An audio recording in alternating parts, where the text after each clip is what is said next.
Kerajaan menerusi Perbadanan Kemajuan Filem Nasional Malaysia atau FINAS memperuntukkan dana RM5 juta bagi dana pemangkin generasi madani bertujuan menggalakkan pembabititan anak muda dalam industri kreatif negara.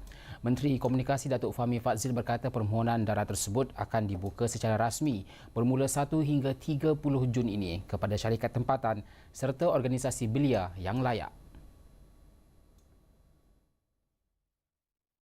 Yang mana dana sebanyak RM5 juta disediakan untuk mengaktifkan program dalam 5 kategori termasuk telenovela, filem pendek dan beberapa yang lain khusus untuk menggalakkan anak-anak muda dalam bidang kreatif, industri kreatif dapat melaksanakan aktiviti kreativiti mereka.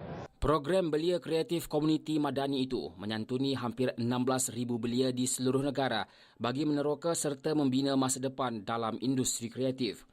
Katanya industri kreatif bukan sahaja mampu menjana pendapatan dan menyediakan peluang pekerjaan, malah menjadi platform penting untuk membawa cerita mengenai Malaysia ke persada global. Kementeriannya juga menyalurkan peruntukan dana tambahan RM100,000 bagi memperkukuh kerjasama antara Suruhanjaya Komunikasi dan Multimedia Malaysia, FINAS dan Majlis Belia Wilayah Persekutuan.